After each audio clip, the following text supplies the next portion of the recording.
할렐루야. 오늘 같이 나눌 은혜로운 말씀은 레위기 15장 1절에서 33절까지입니다. 그런데 33절까지는 좀 많으니까 1절에서 12절까지만 말씀을 보겠습니다. 레위기 구약 성경 제 성경적으로는 1699쪽이 되겠습니다.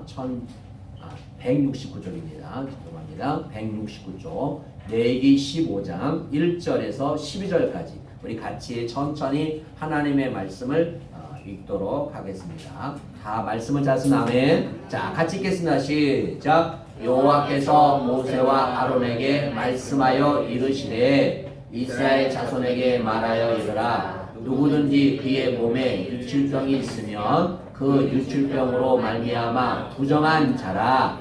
그의 유출병으로 말미암아 부정함이 이러하니 곧 그의 몸에서 흘러나오든지 그의 몸에서 흘러나오는 것이 막혔든지 부정한즉 유출병 있는 자가 눕는 침상은 다 부정하고 그가 앉았던 자리도 다 부정하니 그의 침상에 접촉하는 자는 그의 옷을 빨고 물로 몸을 씻을 것이며 저녁까지 부정하리라. 유출병이 있는 자가 앉았던 자리에 앉은 자는 그의 옷을 빨고 물로 씻을 것이요 저녁까지 부정하리라. 유출병이 있는 자의 몸에 접촉하는 자는 그의 옷을 빨고 물로 몸을 씻을 것이며 저녁까지 부정하리라. 유출병이 있는 자가 정한 자에게 침을 뱉으면 정한 자는 그의 옷을 빨고 물로 몸을 씻을 것이며 저녁까지 부정하리라. 유출병이 있는 자가 탔던 안장은 다 부정하며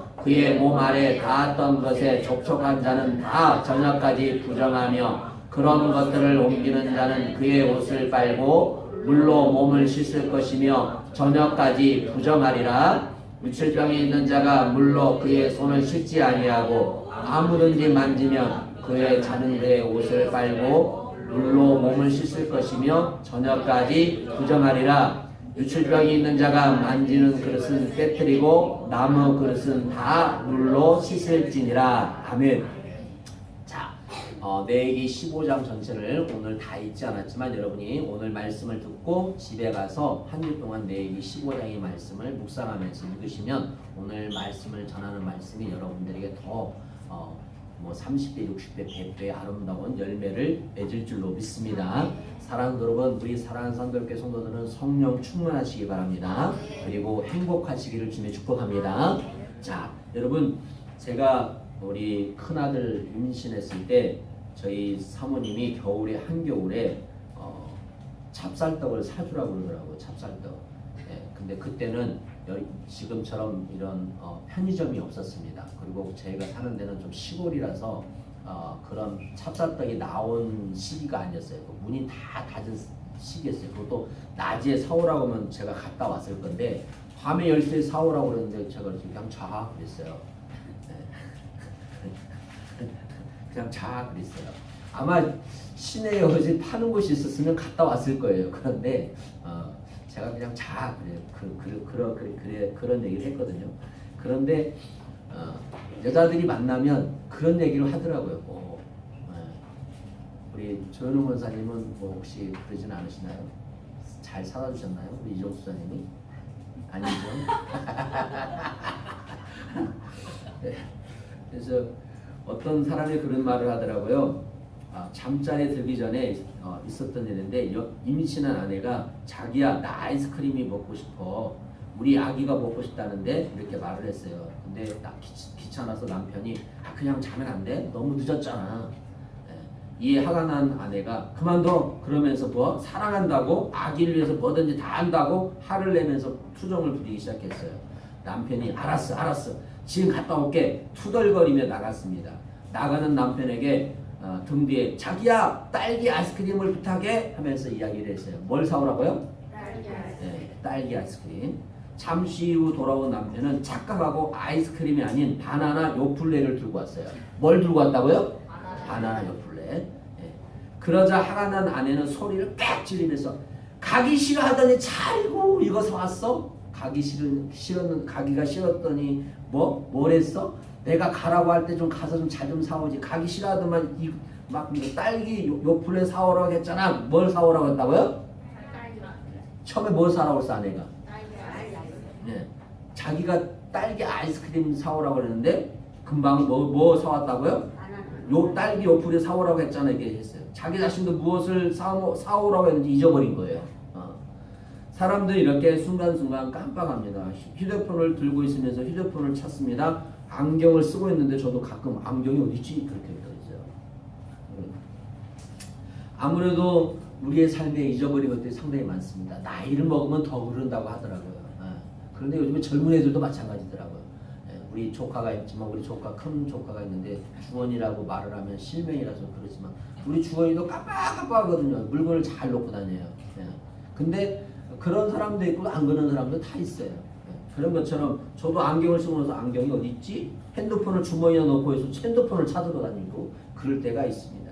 그런데 아무리 그래도 예수님만큼은 깜빡깜빡하지 않길 축복합니다. 사랑하는 남편 아내를 깜빡깜빡하지 않기로 합니다. 사랑하는 자녀를 보고 너 누구야 그러지 않기를 주님의 이름으로 축복합니다. 아멘 하세요. 또 주일성 성수만큼은 깜빡하지 않기를 예수님 축복합니다. 여러분 1990년 90년에 나온 노래 중에 조은파님께서 작사 작곡한 허영란 가수가 부른 날개라는 노래가 있어요. 이 허영란 가수는 나중에 목사님이 되셨어요. 한번 들어보겠습니다. 우리 좀 나이 드신 분들은 알 거예요. 젊은 애들은 잘 몰라요. 한번 들어봅시다. 자, 좀 소리를 크게 해서 들어봅시다.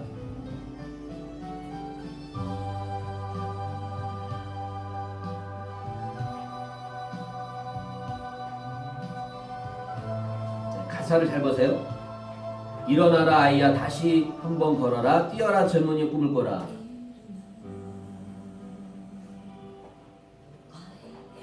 다시 한번 걸어가라. 다시 한번 걸어라 뛰어라 젊은이여 뛰어라 젊은이여 꿈을 안고 뛰어라.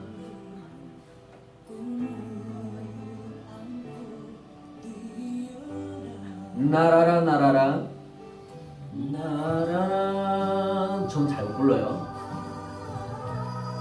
고뇌 찬 인생이여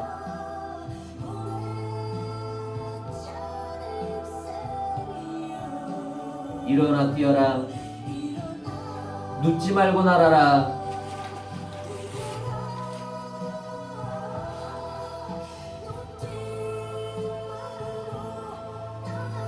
어느 누가 청춘을 흘러가는 물이라 했는가.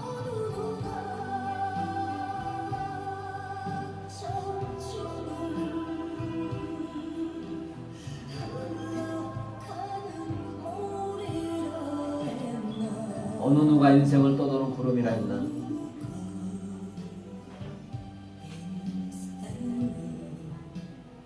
떠도는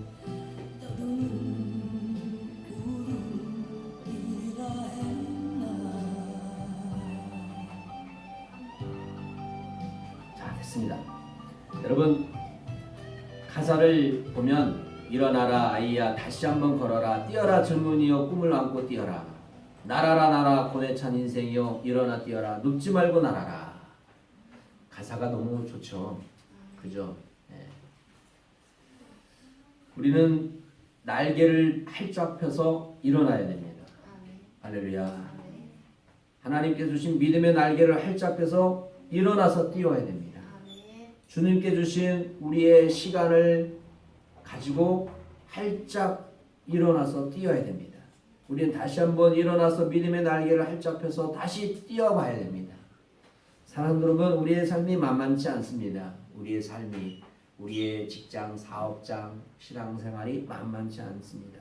우리는 주저앉을 필요가 없습니다. 포기할 필요가 없습니다. 실망하고 좌절할 필요가 없습니다. 우리는 오늘 이게 세상의 노래지만 날개처럼 뭐 해야 돼요? 일어나야 됩니다.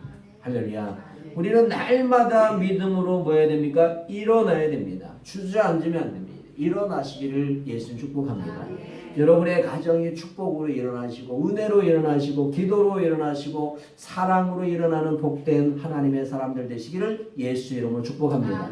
주저앉지 말라고 말하고 있어요. 일어나야 됩니다. 어차피 가야 할 거 두렵지만 그래도 일어나서 믿음으로 가면 하나님의 믿음으로 가면 바다가 갈라지고 할렐루야. 반석에서 물이 나고 아멘. 만나와 메추라기를 주시고 할렐루야. 낮에는 구름기둥 밤에는 불기둥으로 하나님께서 저와 여러분을 지키시고 보호하실 줄로 믿습니다.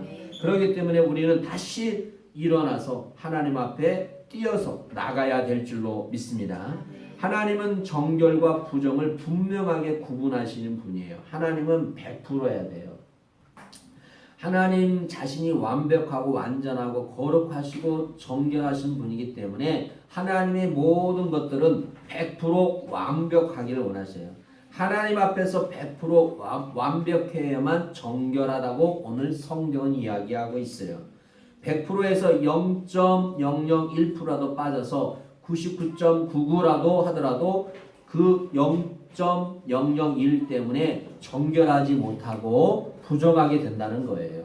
악성 피부병이 되었던 유출병이 되었던 하나님 앞에서 100% 완벽하지 않는 상태가 되기 때문에 하나님 앞에서 부정하다고 판정하는 것이에요. 부정한 상태에서는 하나님 앞으로 나올 수 없고 부정한 상태에서 정결의식을 걸쳐서 정결해야만 하나님 앞으로 나아갈 수 있다고 성경은 이야기하고 있어요. 첫 번째, 오늘 유출이라는 단어가 계속 나오죠. 유출병이란. 이것을 여러분이 좀 설명을 하고 싶어요. 왜 지금 사순절에 지금 내 얘기를 하냐면 여러분 이 내 얘기 통해서 지금 예수님의 오심, 예수님께서 왜 이 땅에 오셨고 우리가 이런 내 얘기를 통해서 이런 병을 통해서 과연 누구와 우리를 치료해 주시고 우리를 구원할 자가 누군가를 분명하게 내게서도 이야기하고 있다는 거예요. 그것을 여러분이 캐치를 해야 돼요. 자, 유출이란 무엇인가를 가르쳐 주신 하나님. 첫 번째, 어떤 이유가 되었던 몸 밖으로 무엇을 흘러나오는 현상을 유출이라고 해요. 유출. 피를 비롯하여 무언가를 흘러나오는 상태를 유출이라고 하고 질병의 개념으로 보면 유출병이라고 되는 거예요. 유출병이라고 말하고 있어요. 남자가 매독이나 임질과 같은 성병에 걸리면 비정상적으로 남자의 정액을 흘리게 된다고 말합니다. 성병에 걸려서 남자의 정액을 비정상으로 나오게 되면 그것을 유출병이라고 말해요. 유출병. 여자들도 정상으로 생리할 때 피가 흘리게 되잖아요. 그죠? 근데 마태복음 9장 20절.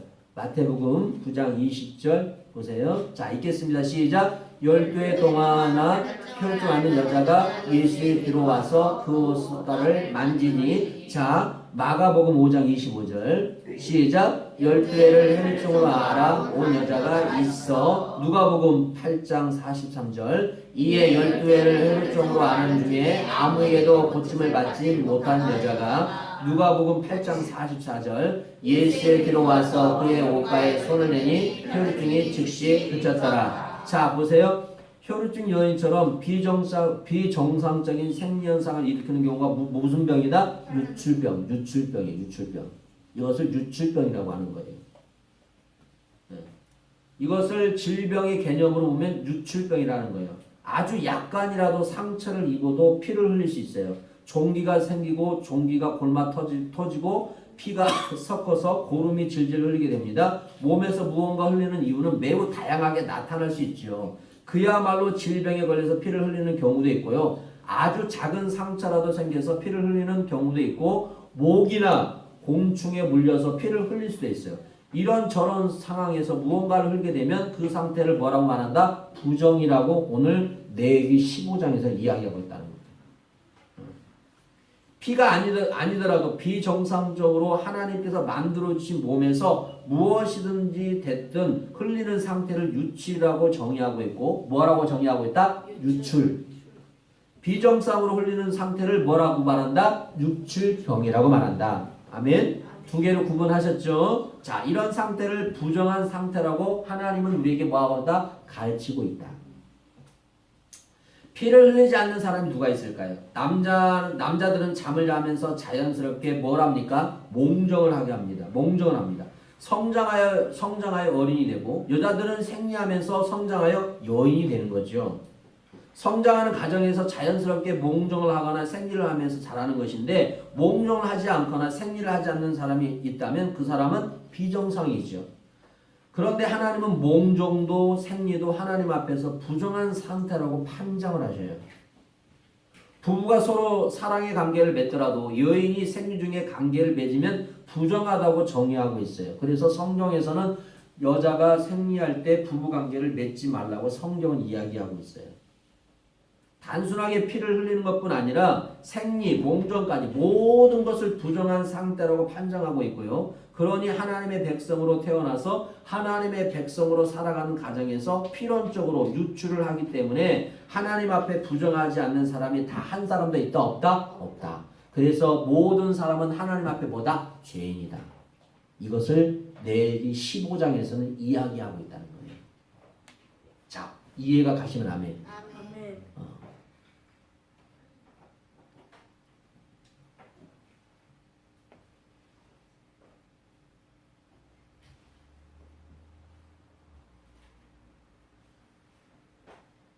그러니까 우리는 하나님 앞에 죄인이라는 거예요.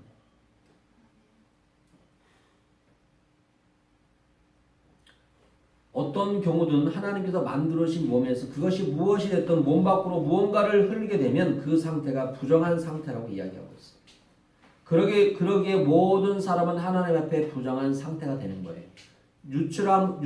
유출함으로 부정하게 된 사람이 앉거나 오늘 성경 읽었잖아요. 눕거나 했던 자리, 의자가 되었던 침상이 되었던 안장이 되었던 그 사람이 앉았던 누웠던 자리가 다 뭐하다? 부정하다. 부정하게 된 사람이 입었던 옷이나 신발, 모자, 목도리 등 모든 것이 부정하다고 이야기하고 있어요. 유출함으로 부정하게 된 사람과 어떤 연유로든지 접촉하게 된 사람도 뭐한다? 부정하다. 부정한 사람이 만진 그릇이나 갖가지 도구들도 뭐하다? 부정하다. 오늘 레위기 15장에서 우리에게 그렇게 이야기하고 있어요. 자, 그러면 두 번째, 하나님의 은혜로 정결케 하신 하나님. 여러분, 비정상적으로 몸에서 무언가를 흘림으로 인하여 부정하게 되었던 사람이 더 이상 비정상으로 몸에서 무언가를 흘리지 않고 치료받았다면 일주일 동안 경과를 살펴본 후에 정결 의식을 시행하게 됩니다. 부정하게 되었던 사람은 흐르는 물로 온몸을 씻어야 하고 옷을 빨아야 돼요. 부정하게 된 그릇은 깨트려야 하고 나무 그릇이나 유기 그릇은 흐르는 물로 씻어야 돼요. 유출병자가 앉았던 곳이나 접촉함으로 인해 덩달아 일시적으로 부정하게 된 사람은 흐르는 물에 뭐 해야 돼요? 씻어야 돼요. 똑같이. 옷을 뭐 해야 돼요? 빨아야 돼요.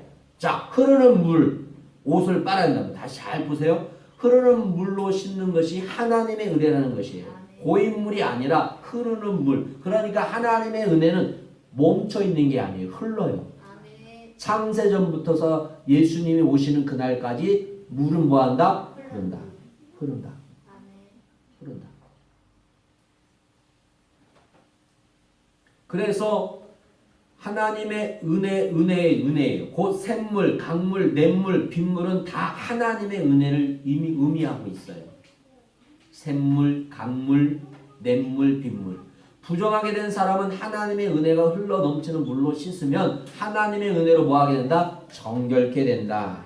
하나님의 은혜가 흘러내리는 물로 씻으면 모든 부정이 흐르는 물을 따라서 멀리 떠나게 된다. 그렇게 되면 정결하게 된다는 거예요. 결국 하나님의 백성, 하나님의 가족들은 하나님의 은혜로만 살 수 있다는 거예요. 그러니까 우리가 지금 이 땅에 살아가는 것은 누구의 은혜다? 하나님의 은혜라는 것을 레위기 15장에서는 우리에게 설명하고 있고 이야기하고 있어요.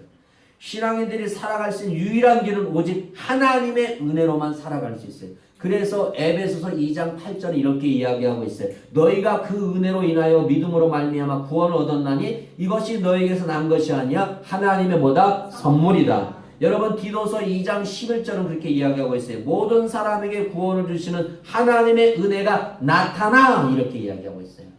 그러니까 하나님의 은혜로만 정결하게 될 수 있어요. 내가 너를 정결하게 한다. 그건 있을 수 없는 거예요. 이만희가 장길자가 절대로 죄를 사해줄 수 없고 그들을 구원할 수 없어요. 아멘. 할렐루야. 아멘. 오직 하나님의 은혜만. 세 번째, 제물을 준비하여 제사를 드리도록 하신 하나님이에요. 유출병으로 인해서 부정이 되었던 사람이 치료받고 정결하게 되면 하나님은 제물을 준비하여 제사장에 끌고 와서 제사를 올리도록 말씀했어요. 유출병이 걸렸던 사람이 준비할 제물은 비둘기예요. 비둘기 2마리를 준비하라고 말씀하세요. 2마리의 비둘 중에 1마리는 속죄 제물로, 다른 1마리는 번제물로 드렸어요. 우리가 2주 전에 속죄와 번제를 이야기했죠. 응? 자, 그러면 왜 하나님은 유출병이 정결화됐을 때 다른 제물이 아니라 비둘기로 제물을 삼아서 속죄제와 번제를 드리라고 말씀했을까요?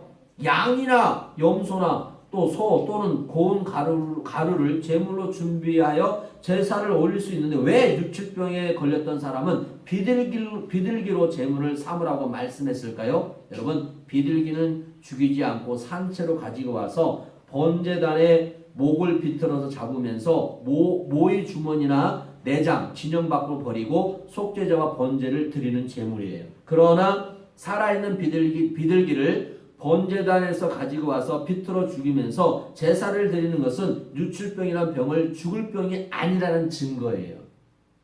유출병은 죽을 병이 아니다, 아니라는 거예요.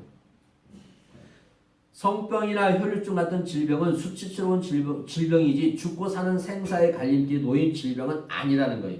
죽을 병이 아니더라도 하나님 앞에서 유출하여 부정하기 때문에 그 부정을 해결해야만 정결하게 되어 하나님 앞으로 나아갈 수 있기 때문에 하나님은 정결한 비둘기로 제물을 삼아 제사를 드리도록 말씀하고 있는 거예요. 또한 유출병은 순결과 연관되어 나타난 질병 중에 질병이라는 증거를 말하고 있어요. 대체적으로 유출병이 원인이 되는 것은 성병은 순결을 지키지 않고 무분별한 성관계에 의해서 곧 간음에 의해서 발생한 가능성이 많은 질병이기 때문에 순결을 의미하는 비둘기로 제물을 삼아서 제사를 올리라는 말씀은 하나님 앞에 우리는 뭐 해야 된다? 순결해야 된다. 순결해야 된다.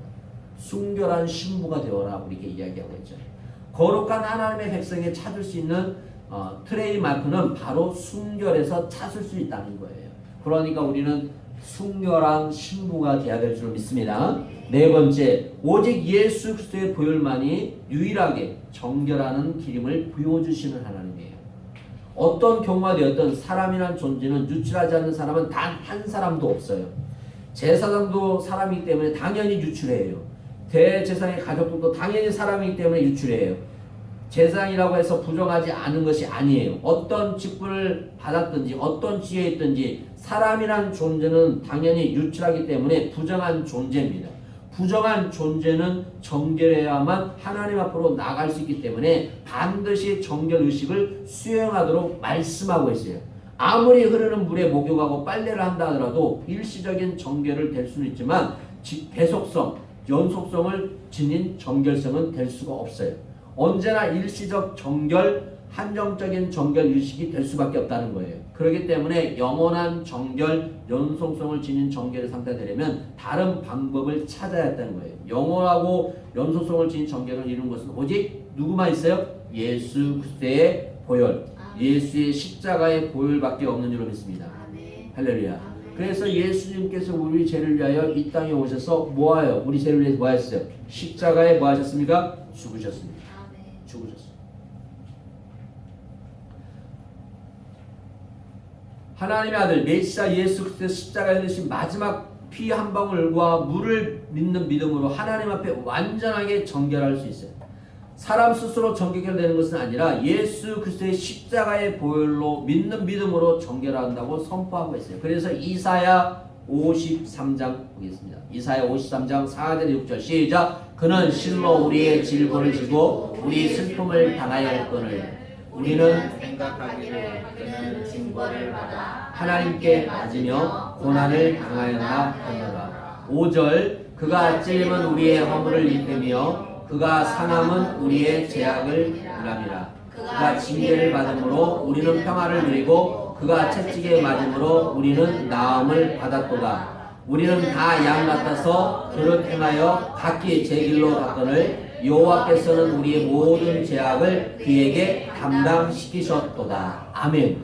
그러니까 오직 예수님만이 완전하게 모든 죄를, 모든 질병을 해결할 수 있다고 말씀하고 있어요. 할렐루야. 사랑도 여러분, 우리가 지금 사순절을 지나고 있으면서 여러분 우리가 분명하게 알아야 할 것은 예수님만이 오직 길인 줄 믿습니다.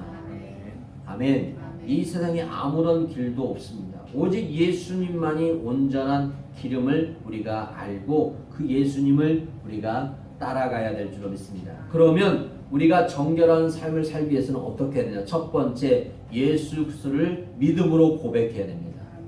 아멘. 무엇으로 고백해야 된다고요? 믿음으로 고백해야 돼요. 예수 그리스도를 머리로 지식으로 아는 것이 아니라 마음으로, 영혼으로, 온 심정으로 예수께서 진정한 삶의 주인이시요 주님이시요 구세주로 믿고 입으로 시인하고 주님이라고 고백하는 거예요. 자, 잘 들으세요. 교회를 다니는 사람이 있고 뭐하는 사람이 있다고요? 교회를 다니는 사람이 있고 예수를 믿는 사람이 있고 성령을 받는 사람과 성령 충만한 사람이 있다. 세 사람의 종류가 같다 다르다. 달라요. 잘 들으셔야 됩니다. 교회를 다니는 사람이 있고 예수를 믿는 사람이 있고 성령을 받는 사람과 성령 충만한 사람이 있어요. 이것을 다시 표현합니다. 교회를 다니는 사람은 교인이고 예수를 믿는 것은 성도이고 하나님의 뜻대로 살려고 하는 사람은 자녀라는 거예요. 이게 차원이 달라요. 같은 것 같지만 전혀 다릅니다. 교회를 다니는 사람은 교인이고 예수를 믿는 것은 성도고 하나님의 뜻대로 살려고 하는 사람은 자녀라는 거예요. 관광객은 따로 있고 주관자가 따로 있듯이 전능하신 하나님을 내 아버지 예수 그리스도를 나의 주로 믿고 그분을 따라가는 것이 하나님의 자녀라는 거예요. 할렐루야. 그래서 로마서 10장 9절 10절 한번 보겠습니다. 로마서 10장 9절 시작. 내가 만일 내 입으로 예수를 주로 시인하며 또 하나님께서 그를 죽은 자 가운데서 살린 것을 내 마음에 믿으면 구원을 받으리라. 사람이 마음으로 믿어 의에 이르고 입으로 시인하여 구원에 이르니라. 할렐루야. 아멘. 마태복음 16장 13절 19절 자 보겠습니다. 시작. 예수께서 빌립보 가이사랴 시방에 이르러 제자들에게 물어 이르시되 사람들이 인자를 누구라 하느냐? 이르되 더러는 침례 요한 더러는 엘리야 어떤 이는 예레미야나 선자 중에 하나라 하나이다. 15절 이르시되 너희는 나를 누구라 하느냐? 시몬 베드로가 대답하여 이르되 주는 그리스도시요 살아계신 하나님의 아들이시니라. 대답하여 이르시되 다요나 시몬아 내가 복이 있도다. 이를 내게 알게 하는 이는 혈육이 아니요 하늘에 계신 내 아버지이시니라. 18절 또 내가 내게 이르노니 너는 베드로라. 내가 이 반석 위에 내 교회를 세우리니 음부의 권세가 이기지 못하리라. 19절 내가 천국 열쇠를 내게 주리니 내가 땅에서 무엇인지 매면 하늘에서 매일 것이요 내가 땅에서 무엇인지 풀면 하늘에서 풀리라 하시고. 할렐루야. 아멘. 무리들이 예수님에 대해서 이미 죽은 침례 요한이라고 하는 사람도 있고 엘리야 선자라고 하는 일도 있고 예레미야 선자라는 일도 있고 선자 중에 한 사람이라는 일도 있었어요. 예수님에 대해서 이러니 저러니 하는 이야기하면서 웅성거릴 때 예수님께서 제자들에게 물었어요. 그러면 너희는 나를 누구라고 하느냐? 사랑하는 여러분, 예수님을 여러분은 누구라고 말씀하십니까? 고백하십니까? 오늘 시몬 베드로처럼 주는 그리스도시요 살아계신 하나님의 아들이시요 이런 고백을 하시기를 예수 이름으로 축복합니다. 아멘 아멘 아멘. 우리도 또 예수를 향해 베드로 고백처럼 주는 그리스도 살아계신 하나님의 아들이라고 고백해야 돼. 이게 믿음의 고백이에요. 매일매일 시간마다 진심을 담고 고백할 수 있어야 돼요. 신앙인들의 삶 자체가 예수 그리스도를 주님으로 믿고 고백하는 삶을 살아야 돼요. 언행, 심사 모든 부분에 예수님을 온몸으로 느끼고 인정하고 고백하는 삶을 살아야 순결의 삶을 살 수 있는 거예요. 데살로니가전서 5장 10절은 이렇게 말씀하고 있어요. 데살로니가전서 5장 10절 시작. 예수께서 우리를 위하여 죽으사 우리로 하여금 깨어있든지 자든지 자기와 함께 살게 하려 하셨느니라. 아멘. 예수님께서 우리를 위하여 뭐 하셨어요? 죽으셨어요. 왜 죽으셨냐? 우리로 하여금 뭐하고? 깨어있든지 자든지 누구와 함께? 예수님과 함께 살게 하려. 그러니까 예수 그리스도를 믿음으로 고백해야만이 뭐다? 하나님의 자녀다. 두 번째, 늘 하나님의 말씀 가운데 살아야 돼. 로마서 10장 17절. 로 믿음은 들음에서 나며 들음은 그리스도의 말씀으로 말미암았느니라. 여러분, 언제 어디서나 하나님의 은혜를 입고 믿음으로 고백하면서 순결의 삶을 살아가려고 하면 무엇이 필요하냐? 말씀이 필요해요. 말씀이 없으면 넘어져요. 여러분, 나무가 아무리 아름다워도요, 뿌리가 없으면 뭐예요? 말라 죽어요. 대나무가 그렇게 비바람이 몰아쳐도 넘어지지 않는 이유가 뭐일까요? 뿌리가 곧군이 땅에 깊이 박혀 있기 때문에. 대나무 길잖아요. 그 긴 대나무에 바람이 그렇게 몰아쳐도 대나무가 부러지지 않아요. 뽑히지 않아요.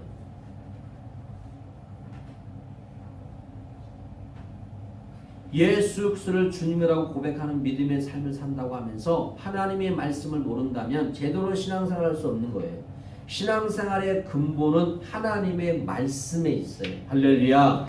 하나님의 말씀은 신앙생활의 기본이요, 근본이요, 뿌리예요. 그래서 저희가 지금 2024년 오후에 계속 무엇을 하고 있어요? 하나님의 말씀을 뭐예요? 읽고 있잖아요. 하나님의 말씀을 통해 주시는 하나님의 은혜를 입어야만 거룩하고 정결하고 순결한 신앙생활을 할 수 있어요. 그렇기 때문에 하나님의 말씀을 읽고 듣고 쓰고 외우고 묵상하고 지키고 순종하면서 살아야 돼요. 신앙인의 삶에는 언제나 어디서나 하나님의 말씀을 떠나지 말고 가까이 하면서 살아야 해요. 하나님을 가까이 하라. 내가 너희를 뭐하리라? 가까이 하리라.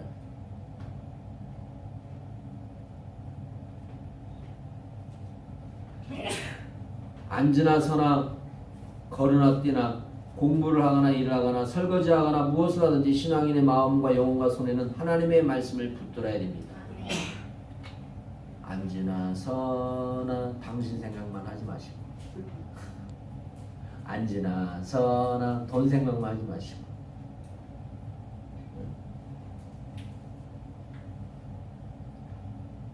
우리들의 신앙의 선배들, 지금 우리 박순자 전사님은 성경을 상당히 많이 읽으세요. 집에서도 성경을 읽으세요. 근데 그 성경을 누가 많이 읽었냐? 우리 박순자 전사님 어머니 손홍순 전사님 성경을 많이 읽으셨어요. 성경이 달아요, 달아. 그 일을 위해서 우리 사모나 우리 김성경 집사가 좀 많이 읽어야 되는데 많이 안 읽어요. 우리 사모도 성경을 필독을 좀 했는데 요즘은 좀 못하고 있어요. 성경을 필독을 많이 했거든요.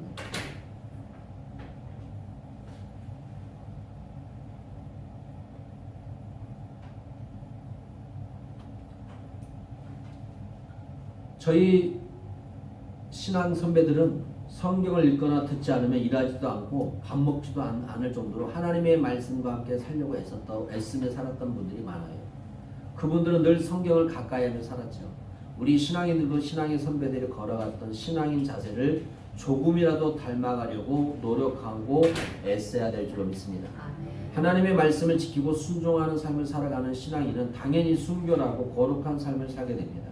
하나님의 말씀을 순종하면서 하려고 노력하면 순간적으로 찾아오는 성적인 미혹, 또 순간적으로 찾아오는 모든 열악한 악한 마귀들이 많이 있습니다. 우리들이 성경을 읽으니까 기도하니까 마귀가 더 발악을 하는 거예요, 여러분. 제가 치유사에 가면요, 더 발악을 해요. 공격이 더 심해요. 제 상황과 환경을 더 막 조여요. 못하도록. 그래서 저희가 이제 저번 주도 성경 읽고 나서 지금 저희가 오후에 성경 읽고 나서 기도회를 했잖아요. 그 기도회를 계속 할 거예요. 성경 읽고 이제 시간이 안 되신 분들은 가시고 남아서 기도하실 분은 같이 기도를 해야 돼요. 그래서 세 번째, 기도를 빼놓지 말아야 돼요. 기도를 빼놓지 말고 살아야 돼요.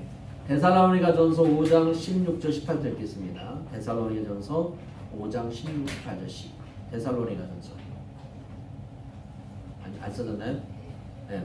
우리 항상 기뻐하라. 시작. 항상 기뻐하라. 쉬지 말고 기도하라. 범사에 감사하라. 이것이 그리스도 예수 안에서 너희를 향하신 하나님의 뜻이니라. 여러분 항상 뭐하라? 기도하라. 쉬지 말고 뭐하라? 기도하라.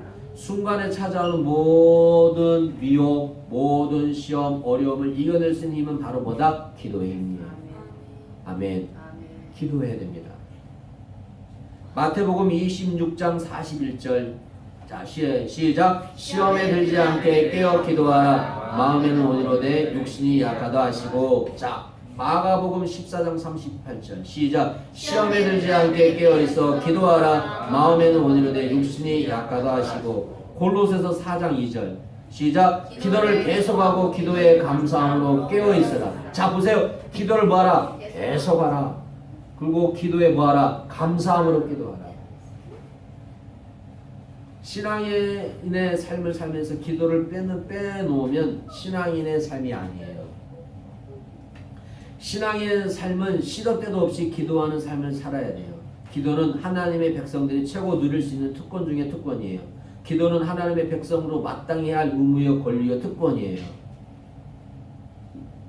그러니까 기도를 빼놓을 수가 없는 거예요. 일정한 시간을 정해서 기도했던 사람이 있습니다. 구약 성경에서 대표적인 사람 누구예요? 다니엘. 하루 3번씩 시간을 정해놓고 기도했던 사람. 예수님도 기도하러 올라갔다. 누구 또 기도하러 갔습니까? 베드로도.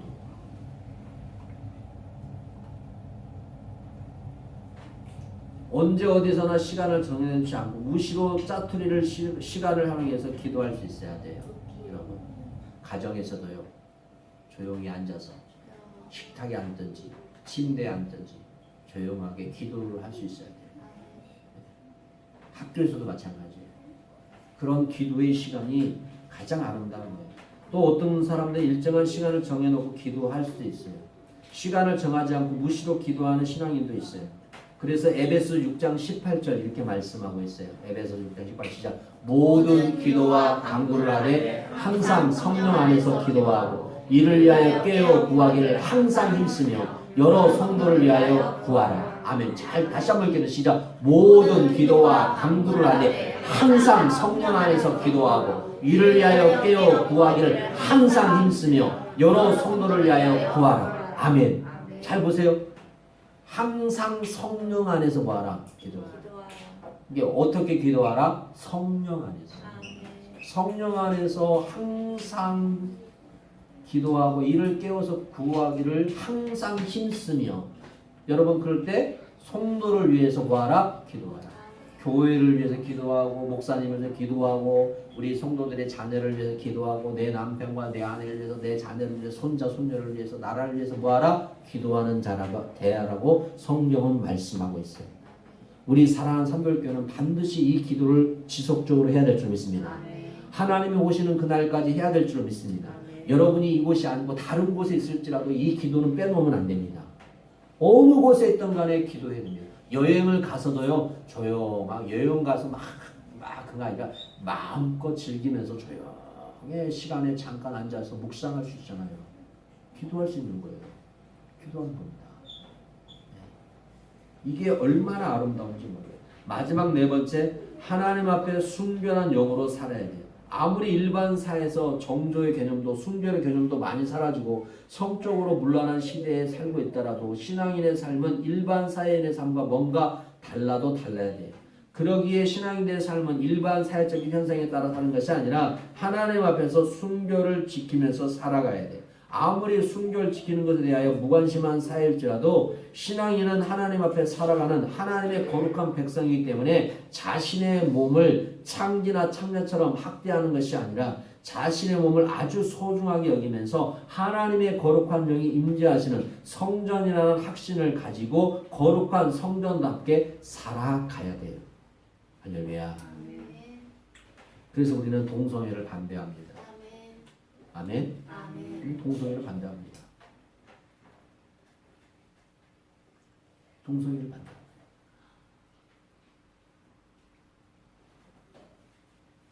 차별은 하지 않습니다. 그러나 구별합니다. 남자는 남자, 여자는 여자. 노아 때는 사람들이 무분별하게 장가가고 시집가는 삶을 살았습니다. 무분별하게 성적인 타락으로 인하여 하나님께서 사람을 만드심을 한탄하셔서 홍수로 심판하십니다. 오직 끝까지 순결을 지킨 노아의 가족만 구원을 받습니다. 창세기 6장 8절 보겠습니다. 창세기 6장 8절 시작. 그러나 노아는 여호와께 은혜를 입었더라. 자, 6장 22절 시작. 노아가 그와 같이 하여 하나님이 자기에게 명하신 대로 다 준행하였더라. 7장 5절 시작. 노아가 여호와께서 자기에게 명하신 대로 다 준행하였더라. 아멘. 그 문란하고 무분별한 시대에도 신앙을 지키는 사람이 있는 것처럼 이 시대에 무분별하고 문란한 이 시대에도 신앙을 지키고 정도를 지키고 순결을 지키는 사람이 있다는 것입니다. 우리는 신앙의 정도를 지켜야 될 줄 믿습니다. 할렐루야. 신앙의 순결을 지켜야 될 줄 믿습니다. 여러분, 창세기 19장에서는 소돔과 고모라 성을 유황불로 심판한 이유도 순결하지 못하기 때문입니다. 성적인 타락의 현상에는 언제나 하나님의 징계와 심판을 받았기 때문에 우리 신앙인들도 성적인 순결, 영적인 순결, 정서적인 순결을 굳건하게 지키면서 오직 하나님께서 베풀어 주신 은혜와 사랑 가운데 믿음으로 승리하며 살아야 될 줄 믿습니다. 할렐루야. 예수 그리스도를 주님이라고 믿음으로 고백하고 하나님의 말씀, 예수님의 말씀, 성령의 감동으로 살게 되면 자연스럽게 성령 충만함과 인도하심과 기름 부으심의 은혜를 입으면서 살아갈 수 있다는 것입니다. 그러면서 자기 자신도 모르는 사이에 아주 약간씩 거룩한 삶을 살게 돼요. 정결한 삶을 살게 돼요. 또 헌신의 삶을 살게 돼요. 하나님 앞에 날마다 성화되어져서 하나님이 원하시는 거룩한 삶을 살아갈 수 있음을 믿으시길 바랍니다.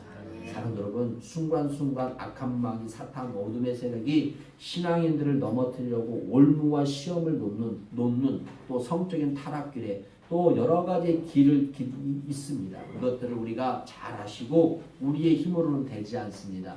오직 예수의 이름으로 가능한 줄로 믿습니다. 사랑하는 여러분, 저는 우리 성도들에게 저에게 말하고 싶습니다. 하나님의 백성답게 사십시오. 아멘. 신앙인답게 사십시오. 아멘. 예수쟁이답게 사십시오. 아멘. 거룩하고 순결한 영을 따라 순결한 삶을 살아가십시오. 아멘. 우리 신앙인들은 항상 거룩한 영을, 순결한 영을 따라서 살아가기를 예수 이름으로 소망하며 여러분을 축복합니다. 아멘. 기도하겠습니다. 하나님 아버지 감사합니다. 하나님 거룩한 삶을 살아갈 수 있는 우리 사랑하는 산돌교회 성도들 되게 하여 주옵소서. 이 세상이 사회가 아무리 무엇라고 말을 할지라도 우리는 하나님의 말씀이 우선임을 믿습니다. 그 말씀에 순종할 수 있는 하나님의 사람들 되게 하여 주시고 그 말씀을 알고 깨닫고 지키며 살아갈 수 있는 거룩한 백성들이 되게 하여 주옵소서. 이 어둠의 세상, 악한 세상에 살아가는 귀한 성도들, 빛과 소금의 역할을 잘 감당할 수 있는 복된 성도들이 될 수 있도록 은혜 위에 은혜를 내려 주옵소서. 무엇라고 말해도 거룩한 주의를 지키며 하나님 앞에 나와서 기도하며 찬양하며 하나님의 일을 붙잡고 충성하는 종들이 되어서 죽도록 충성하는 자에게 생명의 멸관을 주신다고 말씀하신 것처럼 하나님의 말씀을 믿고 충성하는 자들이 되게 하여 주옵소서. 우리 사랑하는 산돌교회가 하나님의 나라를 위해서, 세계 복음을 위해서, 또 나라와 민족을 위해서, 지역을 위해서 기도하며 협력하며 이웃을 섬기는 일에 최선을 다해서 함께 동역하는 복된 우리 교회가 될 수 있도록 은혜 위에 은혜를 내려 주옵소서. 지금보다 더 큰 은혜를 내려 주옵시고 축복하여 주시고 역사해 주시고 하나님의 역사가 우리 교회를 통해서, 이종을 통해서, 우리 성도들 통해서 나타나고 증거되게 하여 주옵소서. 오늘 또 여러 가지의 사건과 환경 속에 나오지 못한 성도들을 붙잡아 주시고 긍휼히 여겨 주시고 그들의 발걸음이 복되게 하나님 앞에 나올 수 있도록 은혜 위에 은혜를 내려 주시옵소서. 역사하여 주옵소서. 이 시간도 나선 예수 이름으로 명하나니 우리의 가정에 또 집 문제, 물질 문제, 자녀 문제, 또 아파트, 또 채무 여러 가지의 문제들이 있습니다. 이 시간에 예수 이름으로 병원의 모든 것이 해결되어질지어다. 예수 이름으로 치료받을지어다. 예수 이름으로 깨끗함을 받을지어다. 예수 이름으로 모든 것이 완벽하게 해결되어져서 하나님의 영광을 드러내는 복된 신령들이 다 되게 하여 주옵소서. 저들의 한 사람 한 사람이 믿음으로 자라고 믿음의 신앙으로서 하나님의 기쁨이 되고 하나님께 영광 돌리는 자들 되게 하여 주옵소서.